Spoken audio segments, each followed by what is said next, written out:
Good morning students and welcome to knowledge with Anirudh. I hope आप सभी लोग अच्छे होंगे और मैं भी बिल्कुल एकदम ठीक हूँ। और आज मैं करता हूँ चैप्टर नंबर 6 स्टार्ट। ठीक है, मैंने पेन पेपर पर बड़ी दिक्कत जा रही है, मैं आपके साथ शेयर करना चाहता हूँ। मैंने सोचा कि मैं डायरेक्ट जैसे मैथ्स पढ़ाते हैं सॉल्व करके वैसे पढ़ के आपको पढ़ा के दिखाऊँ या समझाऊं, तो वो काफ़ी स्क्रीन ब्लर हो रही है, तो उसमें क्लियर नहीं हो पा रहा है। इसलिए मैंने ऐसे नोट डाउन किया है, जैसे हम लोग एक नोट्स बनाते थे उस टाइम से। अब कोशिश करता हूं कि आई होप आप लोगों को समझ में आएगा। अच्छा, इस लेक्चर को समझने से पहले आप लोग इससे पहले वाले जो लेक्चर हैं वो ज़रूर देख लें। ठीक है, और चैप्टर नंबर 3 मैंने करवाया नहीं है, क्योंकि उसके जो कंसेप्ट हैं वो मैंने चैप्टर नंबर 1 में ही क्लियर करा दिए थे। ठीक है, रो रैंक या कॉलम रैंक है ना, ये सब है ना, लीनियर इंडिपेंडेंस एंड डिपेंडेंस, ये सब पढ़ा चुका हूँ मैं।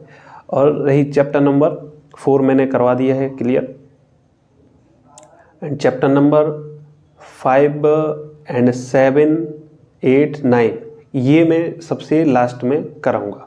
अभी चैप्टर नंबर 6 समझते हैं, जो है समीकरणों का सिद्धांत, BSc first year first paper का। ठीक है ना, अलजेब्रा एंड ट्रिग्नोमेट्री के अंतर्गत हम लोग पढ़ रहे हैं। तो चैप्टर नंबर 6 क्या है? चैप्टर नंबर 6 है theory of equation. Theory of equation, ठीक है ना, क्या करें, वैसे ही पढ़ाना पड़ेगा। तो इसको समझने से पहले हम लोग समझेंगे कि इक्वेशन क्या होती है या पॉलिनोमियल क्या होता है। जब पॉलिनोमियल, ये मान के चलो अब ये पॉलिनोमियल है, अब इसको जब 0 के बराबर रखेंगे तो अब इक्वेशन बन गई, है ना। अभी तक ये पॉलिनोमियल क्यों या बहुपद क्यों? क्योंकि इसमें जो टर्म है x² 2x + 1, ये एक सिक्वेंस में फिक्स रखे हुए हैं, है ना। जब एक जो टर्म रहती है या पद जब एक सिक्वेंस में रहते हैं तो उनको बहुपद कहते हैं या पॉलिनोमियल कहते हैं। जब पॉलिनोमियल को 0 के बराबर रखते हैं, इक्वल रखते हैं, तो वो क्या होता है, एक इक्वेशन होती है। अब जैसे x² 2x + 1 = 0, ये हमारा एक इक्वेशन है। इक्वेशन को हम लोग सॉल्व करते थे 8th 9th में, आपने खूब किया होगा। तो इसको करते थे 2x को x + x लिख सकते हैं x², और इससे आपको ये कॉमन लिया x + 1 1x + 1, तो x + 1 x + 1, x से आपको 2 वैल्यू मिली, x = -1 एंड -1। तो जो ये -1 आपको वैल्यू मिली है, ये इस इक्वेशन के क्या हैं, ये रूट या इनको मूल कहते हैं। इस इक्वेशन के क्या बोलते हैं, या x की जो वैल्यू आई है, या तो ये इनको इंग्लिश में रूट बोलते हैं और हिंदी में इनसे मूल बोलते हैं। आपसे कोई बोला जाए कि मूल किसे कहते हैं, तो मूल या रूट वो वैल्यू हैं जो उस इक्वेशन को सेटिस्फाई करें। अब आप इस इक्वेशन की वैल्यू x = -1 इस इक्वेशन में रखी, तो इसको सेटिस्फाई करेगी, रखने पर आपको 0 ही मिलेगा, है ना। तो वो वैल्यूज़ जो उस इक्वेशन को सेटिस्फाई करें, उस इक्वेशन के क्या बोलते हैं, उनको रूट्स बोलते हैं। तो इसी के आगे की कहानी है हमारी, बहुत इजी चीज़ें हैं, और हर उस स्टूडेंट को ध्यान में रख के मैं बता रहा हूँ, ताकि उन स्टूडेंट को भी समझ में आए जो कुछ भी नहीं जानते हैं, उनको लगता है कि मुझे समझ नहीं आता है जल्दी। तो एक क्वेश्चन लेते हैं, वह है समीकरण बनाइए जिसके मूल -3 -1 5/3 है। Make that equation whose roots are -3 -1 and 5/3। यहाँ पर क्या है, यहाँ पर आपको एक इक्वेशन दी थी और आपने रूट्स निकाले थे। यहाँ पर रूट्स दिए हैं, अब आपको इक्वेशन मतलब फॉरवर्ड टू बैकवर्ड चलना है। ठीक है ना, अभी आपको रूट्स दिए हैं और आपको इक्वेशन बनाना। यहाँ पर चले थे आप ऐसे, अब यहाँ पर चलना है ऐसे, क्लियर है। तो intended equation whose roots are -3 -1 and 5/3, the product of the following x + 3 x + 1 and x - 5/3। ठीक है, हिंदी मीडियम वालों के लिए सब करना पड़ता है। तो इसको क्या लिखेंगे, अभीष्ट जो समीकरण है, अभीष्ट समीकरण जिसके मूल क्या क्या हैं, -3 -1 एंड 5/3 हैं। ठीक है, तो अभी जब आपको रूट्स मिले तो रूट से आप x + 1 और x + 1 के ज़रिए आपको ये रूट्स मिले थे, तो इनको जस्ट उल्टा करेंगे तो ऐसे ही -3 को आप क्या लिख सकते हैं, x + 3 -1 को क्या लिख सकते हैं, x+1, एंड 5/3 को क्या लिख सकते हैं, x-1। इनको आप प्रोडक्ट कर दीजिए, इनका मल्टीप्लाई कर देती है आपस में और 0 के बराबर रखेंगे तो क्या होगा, हेंस द रिक्वायर्ड इक्वेशन क्या होगा, x+1, x+3, x+1, x-3 is equal to 0। इनका आपने मल्टीप्लाई किया, इस x+3, x+1 का आपस में करिए तो क्या होगा, x² x का x² plus x 3x and 3, तो ये क्या हो गया 3x एंड क्या हो गया, ये 3x और x 4x हो गया, ठीक है। और ये क्या हो गया 3x - 5/3, 3 तो 0 हो जाएगा, यहाँ जाएगा तो आपको मिली एक इक्वेशन ये x² plus 4x plus 3x - 5। अब इनका आपस में आप इनटू करेंगे तो आपको मिलेगा 3x³ 12x² and 9x - 5x² - 20x - 15 is equal to 0, ठीक है ना। फाइनली आपको एक इक्वेशन मिल गई। तो ये बहुत इजी था, लेकिन मतलब ये मेरा बताने का सीधा सा मकसद ये था कि समीकरण या इक्वेशन कहते किसे हैं। आपको इक्वेशन दी जाए तो उनसे जो वैल्यूज निकलती हैं उनको बोलते हैं रूट्स या मूल, ठीक है। मूल किन्हें कहते हैं, जो उस इक्वेशन को सेटिस्फाई कर दें, ठीक है ना। यहाँ पर जो ये आपको वैल्यूज़ हैं वो इस इक्वेशन को सेटिस्फाई करती हैं, ठीक है ना। तो समझाने वाला जो मूल जो रहता है ना कोर में, तो वो है कि रूट्स किन्हें कहते हैं। तो रूट्स हैं जो उस इक्वेशन से आपको मिलते हैं, और रूट्स क्या होते हैं, जो इस इक्वेशन को सेटिस्फाई करते हैं।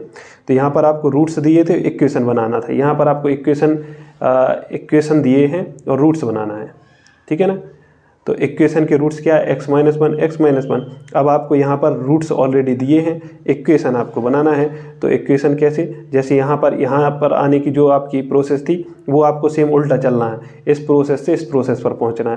तो आपको रूट्स दिए, रूट से आपको x+1 x+3 x+1 x - 5/3 आराम से बना सकते हैं। इनका तीनों का प्रोडक्ट किया इज इक्वल टू 0 किया तो आपको ये इक्वेशन मिल गई। ईजी है, काफ़ी ईजी है। तो यहाँ पर आपने देखा कि ऑर्डर जब किसी पॉलिनोमियल की या किसी इक्वेशन की हाईएस्ट पावर 2 रहती है तो उसके जो रूट फाइंड करना है वो इजी होते हैं, ठीक है। जब पावर रहती है 2 तो आपके रूट कितने आए हैं, 2, ठीक है। अब आपके पास यहाँ पर रूट कितने थे, 3, 1 2 3 रूट थे, तो हाईएस्ट पावर क्या हुई इक्वेशन की, 3 हुई। ऐसे ही जब रूट रहेंगे 4 तो हाईएस्ट पावर क्या रहेगी इक्वेशन की, 4 रहेगी, ठीक है ना। ये चीज़ समझने वाली है। अब ये तो इजी था कि पावर 2 रहती तो उसके रूट्स आराम से हम फाइंड कर सकते हैं। ऑर्डर 3 है तो उसके भी हम कुछ हद तक कर सकते हैं। लेकिन जब अगर ऑर्डर आपकी जो पावर है, और सॉरी ऑर्डर नहीं, पावर जो पावर है वो जब 4 रहे या 5 रहे या 6 रहे हाईएस्ट पावर किसी भी इक्वेशन की, तो उसके आप रूट्स कैसे फाइंड करेंगे, ठीक है ना। तो उसको आज इस में हम लोग समझते हैं। तो एक क्वेश्चन दिया है, ठीक है। क्या दिया है कि जो समीकरण है या इक्वेशन है वो क्या है, x⁴ - 16 x³ 86x² - 76 - 176x + 105 is equal to 0। ये आपको एक इक्वेशन दी है और उन्होंने 2 मूल आपको ऑलरेडी दे दिए हैं, 1 और 7, ठीक है, आपको दे दिए है। अब वो कह रहे हैं कि जब हाईएस्ट पावर 4 है तो इसके जो रूट्स आएंगे वो भी 4 रहेंगे, जिनमें से 2 आपको ऑलरेडी दे दिए हैं, गिवन है, और 2 और आपको फाइंड करना है। किन की हेल्प से, जो आपको मूल दिए हैं 1 और 7 की हेल्प से हम बाकी जो बचे हुए हैं उनको हम फाइंड करेंगे, ठीक है। इंग्लिश मीडियम क्या दिया है आपको, क्या है, solve the equation x⁴ - 16x³ 86x² - 176x and 105 is equal to 0 equation है। वाइल 1 और 7 are 2 roots of the equation आपको गिवन है, ठीक है ना। तो जो इक्वेशन है f(x) इज इक्वल टू, ये आपने इस टाइप से लिखी, इसको नाम दिया इक्वेशन नंबर 1। क्लियर है। तो since the equation has 2 roots 1 और 7 गिवन है, मैंने पहले बताया, dividing the equation y x minus 1 and x minus 7 in sequence में हम जब इनको डिवाइड करेंगे इस इक्वेशन को, तो हमको क्या मिलेगा, we get the equation in which the above polynomial has remaining roots. जो बचे हुए रूट्स हैं वो मिलेंगे किन की हेल्प से, जो हमको रूट्स पहले से दिए हुए हैं, ठीक है ना। क्रम से या सीक्वेंस में हम उनको इस इक्वेशन में डिवाइड करने वाले हैं। तो on dividing by the polynomial x minus 1 we get, तो x minus 1 is equal to x से हमको क्या मिला, x इज इक्वल टू 1, ठीक है ना, x is equal to 1। Hindi medium वाले समझ लें, चूँकि समीकरण के दो मूल 1 एंड 7 हैं हमको दिए हैं, बाकी के हमको बचे हुए फाइंड करने, इसलिए समीकरण को क्रम से x minus 1 and x minus 7 से भाग लगाने पर या डिवाइड करने पर हमको एक और समीकरण मिलेगा। वह समीकरण ज्ञात होता है जिसमें उपर्युक्त समीकरण के शेष मूल हमको मिलेंगे। तो x माइनस 1 को हम लोग x इज इक्वल टू 1 लिख सकते हैं, बिल्कुल लिख सकते हैं। अब यहाँ से आपको इस इक्वेशन में जो इसके कोफिशिएंट है, मान लीजिए x टू दी पावर 4 का कोफिशिएंट क्या है 1 and x to the power 3 का कोफिशिएंट क्या है -16, एक्स स्क्वायर का क्या है 86। इनको इस टाइप से आपको लिख लेना है, ठीक है। x4 का क्या लिख लिया आपने 1, x to the power q का आपने लिख लिया -16 एंड 86 का लिख लिया 86। ऐसे आपने इस टाइप से लिख लिए। अब इस x इज इक्वल टू 1 का आप कैसे यूज़ करेंगे, 1 का आपने इसमें मल्टीप्लाई किया, क्या हुआ 1 इंटू 1 यहाँ पर आपने नोट कर दिया, -16 प्लस 1 अपॉन क्या हो गया, ठीक है। तो इसको आपने ऐड किया तो क्या मिला आपको, क्या मिला माइनस का 15। अब इस +1 का -15 में इंटू करेंगे, क्या मिला फिर से -15, तो इसको 86 में आपने ऐड कर दिया, तो क्या मिला आपको +71। अब इस 1 का इस +71 में इंटू किया तो आपको क्या मिला +71। इसको आपने -176 के से ऐड किया तो आपको मिला -105। अब इस 1 का -105 से मल्टीप्लाई किया, क्या मिला -105, तो उसको +105 के 5 से ऐड किया तो आपको मिला फाइनल 0। जैसे ही आपको 0 मिलता तो अभी हाईएस्ट पावर क्या जा रही थी 4। अब इस 1 का जो कोफिशिएंट रहेगा वो हाईएस्ट पावर रहेगा x टू दी पावर 3। जब highest power x to the power 3 तो बाकी के जो कोफिशिएंट हैं वो इस टाइप से बन जाएंगे। जो -15 है वो हो गया -15x² प्लस 71x हो गया, और ये माइनस का 105 इज इक्वल टू 0। एक न्यू इक्वेशन मिली जिसकी हाईएस्ट पावर 3 है, ठीक है ना, क्योंकि लास्ट टर्म 0 हो गया। तो अभी हाईएस्ट पावर पहले क्या थी 4, अब हाईएस्ट पावर हो गई 3। इसके अकॉर्डिंग आपको एक इक्वेशन मिली, इसको नाम दिया इक्वेशन नंबर 2, ठीक है ना। तो हिंदी मीडियम के लिए उपर्युक्त समीकरण में x माइनस 1 से भाग लगाने पर हमें ये इक्वेशन प्राप्त हुई। तो समीकरण 2 में x माइनस 7 का भाग लगाएंगे जो नीचे आपको दर्शाया गया है। तो x माइनस 7 को क्या लिख सकते हैं, x is equal to 7।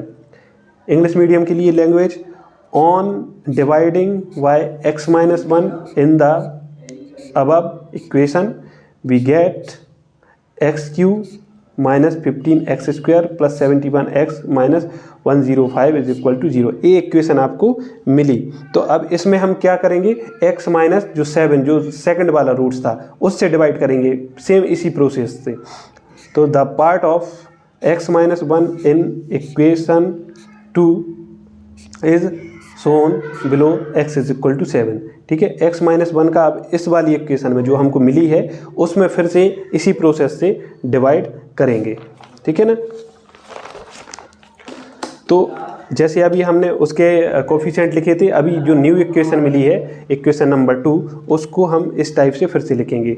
x³ का कोफिशिएंट +1 एक्स स्क्वायर का -15 एंड एक्स का प्लस 71 एंड -105 इस टाइप से लिखा। अब इसमें डिवाइड कर रहे हैं x -7 से, तो x की वैल्यू क्या है 7 का इसमें मल्टीप्लाई किया तो मिला 7, ठीक है। -15 और 7 को ऐड किया -8। अब फिर 7 का इस 8 में मल्टीप्लाई किया, क्या हुआ 7 × 8 -56, इसको ऐड किया मिला +15। अब +15 का आपने फिर 7 से मल्टीप्लाई किया, मिला प्लस का 105, इन दोनों को ऐड किया तो फिर से अगेन आपको 0 मिला। जैसे ही 0 मिलता है तो फिर वो उसकी हाईएस्ट पावर फिर एक कम हो जाती है। अब आपको मिल गया x² -8x, ठीक है। इसकी जो हाईएस्ट जो 1 का कोफिशिएंट अब क्या हो गया, वेरिएबल क्या हो गया इस कोफिशिएंट का x², ठीक है। 8 हो गया 8x एंड +15 = 0। एक इक्वेशन मिली, इसको हम लोग आराम से सॉल्व करते अभी तक आए हैं और आगे भी कर लेंगे, ठीक है ना। तो थोड़ी सी लैंग्वेज की ज़रूरत होती है, अच्छे से लिखें तो अच्छा लगता है। उपयुक्त समीकरण में x -7 का भाग लगाने पर हमें x² -8x + 15 = 0 प्राप्त हुआ। English medium, by dividing x -7 in the above equation we get x² -8x + 15 = 0। Number 3 equation हुआ है। इसको तो हम आराम से सॉल्व कर सकते हैं। इसको सॉल्व किया x -3 x -5 = 0, x की वैल्यू 3 आई, x³ 5 आई। Hence the remaining roots of the equation are 3 and 5, अतः समीकरण के 2 शेष मूल 3 and 5 हैं, ठीक है ना। आई होप आपको यह लेक्चर अच्छे से समझ में आया होगा। देखिए, इस लेक्चर को बनाने का उद्देश्य एक ही था कि जब हमारे पास कोई छोटी इक्वेशन रहती, लाइक जिसकी पावर 2 है हाईएस्ट उस पॉलिनोमियल की या उस इक्वेशन की, तो उसको तो हम लोग बचपन से सॉल्व करते आए हैं, ठीक है। x³ जब उसकी एक पावर बढ़ जाती है तो उसको सॉल्व करने में भी थोड़ी सी कठिनाई होती है। अब जब पावर x⁴ हो जाए, x�5 हो जाए, x�6 हो जाए, तो उस टाइप के इक्वेशन को हम लोग कैसे सॉल्व करते हैं, तो उसमें आपको कुछ जो रूट्स हैं वो ऑलरेडी आपको दिए रहते हैं। जैसे आपको पहले से 2 रूट दे दिए, अब उन्होंने बोला कि 2 रूट की हेल्प से बाकी के जो बचे हुए हैं उन रूट को भी आप फाइंड करें। तो 1 से आपने 1 से डिवाइड किया, x -1 से डिवाइड किया तो क्या प्रोसेस थी, x = 1 मिला।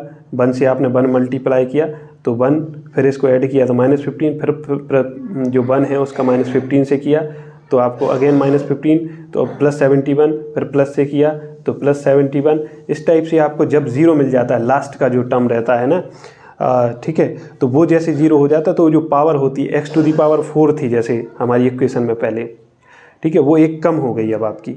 अब जो ये कोफिशिएंट है, अब इसके साथ x³ आ गया, ठीक है। जब इसके साथ x³ आ गया तो बाकी के जो कोफिशिएंट हैं वो इसके अकॉर्डिंग पावर कम हो जाएगी, है ना। -15 के साथ x² हो गया, 71 के साथ x हो गया, ठीक है। अब इसमें फिर सेकंड वाला जो रूट्स था या मूल था उससे आपने डिवाइड किया तो फिर एक पावर कम हो गई, है ना। तो बस ऐसे जैसे पावर कम होती जाती है और उसको फाइनली सॉल्व किया तो आपको 2 रूट मिले। बहुत ही अच्छा इम्पोर्टेंट कंसेप्ट था, ठीक है। हालांकि एग्ज़ाम में कभी कभी आता नहीं है, लेकिन हमको समझना चाहिए कि जब इस टाइप का इक्वेशन रहे तो उसको हम कैसे सॉल्व करते हैं, ठीक है। आई होप आप लोगों को आज ये चैप्टर नंबर 6 का एक कंसेप्ट अच्छे से समझ में आया होगा। एंड आज के लिए इतना ही। Thank you so much.